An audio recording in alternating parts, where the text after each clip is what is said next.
32 minutes past the hour. Welcome to BizAfrica.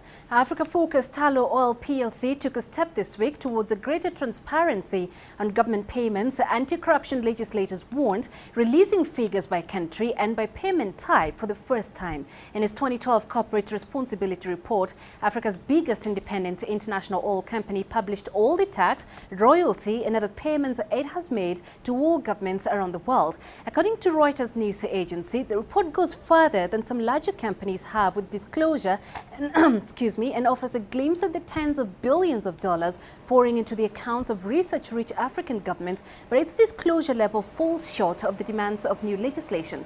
Tullow's report included payments it made to 8 governments in sub-Saharan Africa and comes as the non-binding Extractive Industries Transparency Initiative, to which its main producing country, Ghana, is a signatory, gathers momentum with countries and companies around the world. Tullow has interests in various African countries ranging from Kenya and Uganda on the eastern seaboard to Ghana on Africa Western region.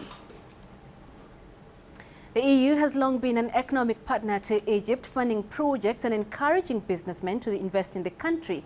It is currently funding development projects worth over €1 billion. With economic recession hitting Egypt in the last couple of years, the EU had promised to provide €5 billion as aid to the country to help ease its hardship. But there have been calls by EU Parliament members recently to scrap the aid program to Egypt. Asir Hakim speaks with EU Ambassador to Egypt on the economic relationship between both sides.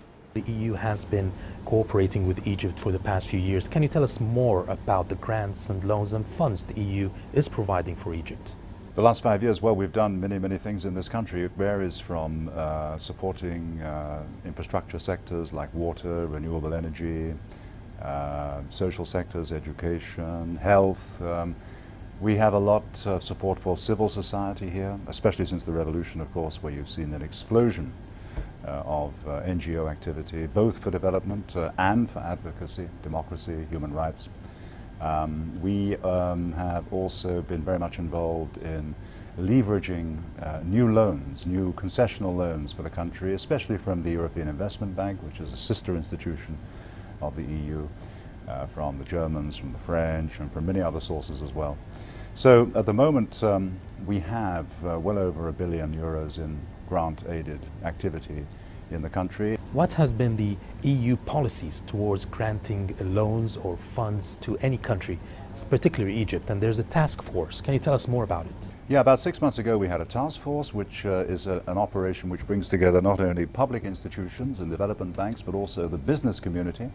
And we managed to bring in about 150 major European companies 6 months ago to Egypt. 40% and more of the trade that Egypt has internationally is with Europe, and it goes up even at the time, difficult times that we've seen after the revolution. So we have very much to do on the economic cooperation side. We continue to believe the best way forward for Egypt would be to sign the IMF agreement at the earliest possible juncture. With economic recession hitting many European countries, will this affect the loans and economic cooperation with Egypt?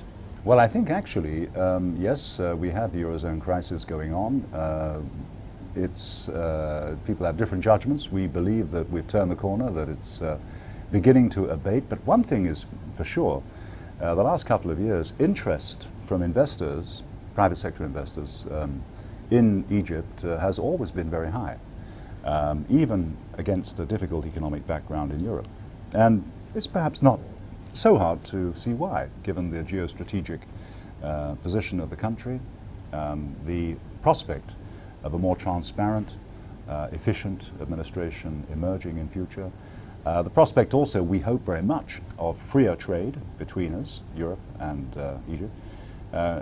We signed an association agreement in 2004 with Egypt. And in 7 years we doubled trade, and the trade deficit that Egypt had before is still there, but it's much less proportionally to overall trade than it was 7 or 8 years ago. CCTV's Asir Hakim speaking to EU Ambassador to Egypt on the economic relationship between EU and Egypt. Now, a shop steward from South Africa's National Union of Mine Workers was shot dead on Monday at a Lonmin mine, sparking fears of a renewed cycle of violence in the troubled platinum belt. The National Union of Mining chairman for the Lonmin mine was killed, and another local union leader is in hospital in critical condition. The development came barely hours after an announcement that Glencore Xstrata PLC, the world's third largest mining firm, had sacked 1,000 workers across 3 of its chrome mines in South Africa for going on an illegal strike last week, bringing those operations to a standstill. The killing and the dismissal of workers is likely to increase tension with trade unions as they head into wage negotiations in the coming weeks. Now, this is incredibly disheartening for South Africa, which has had a spate of bad news recently. And to shed more light on these issues, we now joined live by CCTV Sumitra Naidu. She's in Johannesburg, and Mariam Bahmad joining us live from London. Thank you, both of you, for being with us. And Sumitra, let me begin with you. South Africa's Labour Minister did meet today with mine management. What was the outcome of that meeting?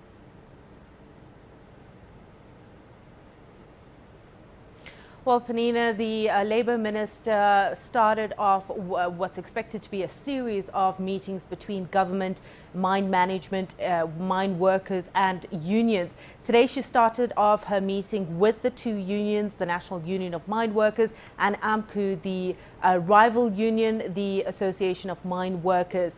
It got off to a bit of a rocky start. Some of the union members left the room while the meeting was still being conducted, so we're not too sure whether there were more discussions between the unions and the Labour Minister. But it did emerge later on in the day that the Labour Minister was saying that government is proposing, or rather looking into sending peacekeeping forces into the mining region, because of course, you know, this region has been racked by violence for quite some time. Today we saw another person being killed, a shop steward belonging to the National Union of Mine Workers. One person is still in hospital fighting for his life at this point. So because of all of this violence, they are proposing that they send in peacekeeping forces. We're not too sure whether that's going to be confirmed. And of course, these discussions come on the back of the proposals that President Jacob Zuma announced last week. He said that he would be calling on all of his government ministers to take part in trying to find ways to address the situation.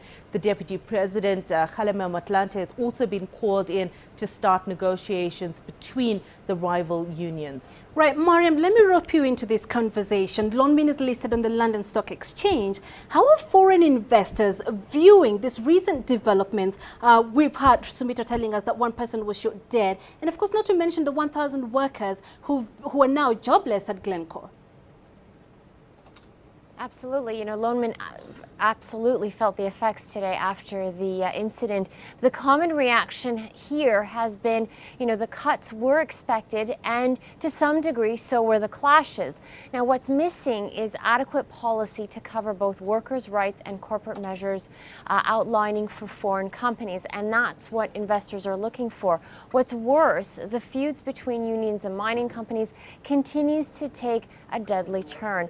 Now, analysts here say that this will continue to taint new projects from blossoming in the region. Despite South Africa carrying some of the most valuable reserves, investors don't want to face political backlash and uncertainty. And some argue that many companies had already announced plans to close mines, like Anglo American laying off 6,000 workers, Sibanye Gold also cutting back 1,000 jobs to keep its mines in operation. So why aren't there incentives in place to help the workers? Many see this as the country's inability to get the problems under control. Indeed. We have to leave it there, I'm afraid, due to time constraints, but we appreciate your time this evening. Sumitra Naidu in Johannesburg, Mariam Bahmad coming to us live from London. Now, climate change has emerged as one of the key policy challenges confronting Africa, with the potential to reverse the significant gains realized in poverty reduction. It risks significantly slowing economic growth and development on the continent, despite the fact that Africa contributes only about 3.8% of total greenhouse gas emissions, recent studies find that decreasing water resources as a result of climate change are heavily affecting water levels of major rivers and lakes in Africa. In addition, it is estimated that climate change will result in increased frequency and severity of droughts, floods, and other extreme weather events negatively impacting sub-Saharan Africa. A biennial meeting of the Africa Economic Research Consortium in Arusha tackled this and other issues with a view to try and find ways for Africa to find lasting solutions. The economic impact of climate change is particularly worrisome in the context of rain-fed agriculture in Africa. And we have a paper on this important subject as well, which also provides a menu of policy responses to adaptation and mitigation. Here in Tanzania,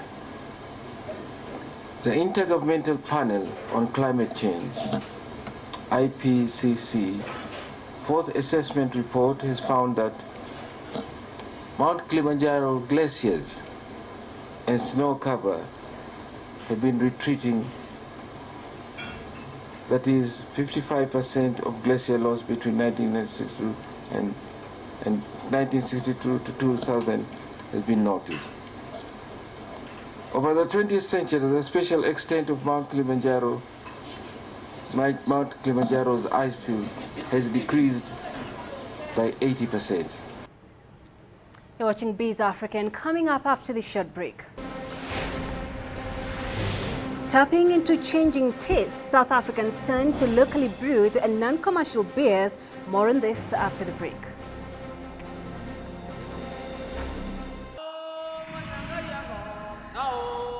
Africa, an amazing world, is coming closer to us. A new voice. We have made an excellent beginning. A new view.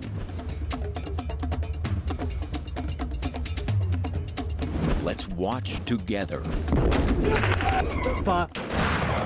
We deliver news and views. Let's explore together. We get you inside real Africa. Every day, only on CCTV News.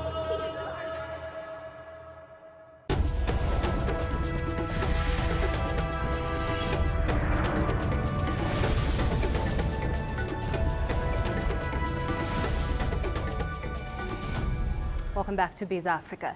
Ethiopian Airlines plans to buy or lease up to 6 more 787 Dreamliner passenger jets by 2018 as it adds routes to Asia and South America. The CEO of the airlines, Tewolde Gebremariam, noted that it will maintain the usual 60-40% balance, with 60% owned and 40% leased. Gebremariam also mentioned the company would also lease an additional 3 Dreamliners on a monthly basis from 2015. A long-time Boeing customer, the company has already bought 10 Dreamliners, which will form part of its core fleet. Ethiopian Airlines in April became the world's first carrier to resume flights with the Dreamliner after regulators ordered all 787s grounded due to faulty batteries.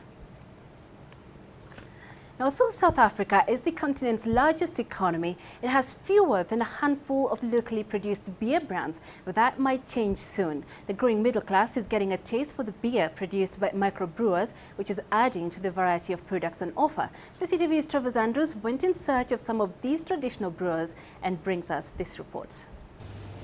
In a country where the dominance of lager spans a very broad sector of society, a new trend is emerging, and one that bears testament to the emergence of a growing class of craft beer consumers.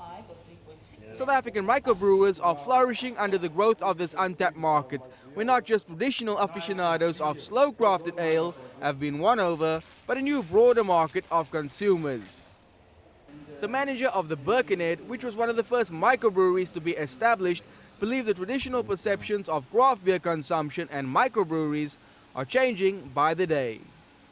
For a long time, I think people believed that it was only the commercial beers that was available, but the awareness has slowly started to change, and more so in the last couple of years, it's become quite huge. If you attend any of these craft beer shows, you'll see just how much interest is actually, is being shown for the microbreweries. Consisting of some of the most unusual flavors, craft beers are considered as a labor of love, with painstaking time taken for the maturing of the flavors and textures. It is this attention to detail that has won over a wider market, who are now increasingly turning to this fashionable new product. My beer is a different beer, especially in the brewmasters, those who know how the beer supposed to be. And then they happy, especially the Beginning Pride, which is the old English bitter.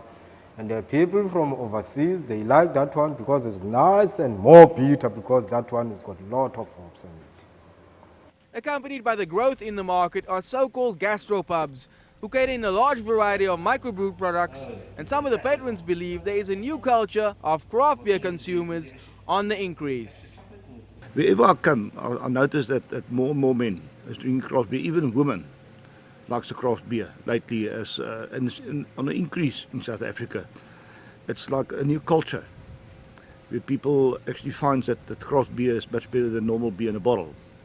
While the dominance of lager runs deep within the South African market, the headway being made by the emergence of craft beer consumers grows stronger by the day.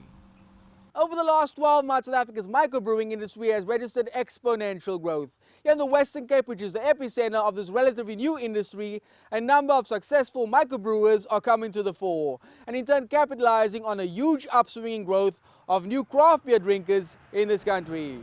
Representative CCTV, Stanford.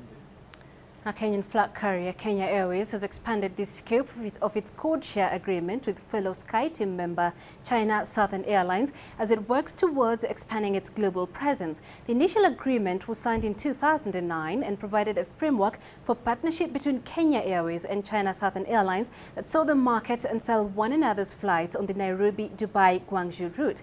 Under the expanded agreement, Kenya Airways will code-share on China Southern Airlines services from Bangkok to Wuhan, one of the busiest cities in central China. There is an important center for trade, finance and transportation. As part of the expanded scope, Kenya Airways passengers will also get seamless access to Sydney, Melbourne and Perth through China Southern Airlines flights from Guangzhou, China, providing another valuable benefit to its customers. In return, China Southern Airlines will code-share on Kenya Airways flights from Guangzhou to Nairobi and onwards to Lagos, Johannesburg and Lusaka. The new arrangement takes effect from July. Right, so as we wrap up, let's take a look at those numbers. See how key markets here in the continent end the day. The Nigeria all-share index ending in the green with 0.10%, going down to the JSE ending the day in the red with 2.52%. The Nairobi Securities Exchange in the red as well with 0.18%. And finally, a look at the EGX that ended the day in the red with 1.29%. So let's call it a day here on BizAfrica.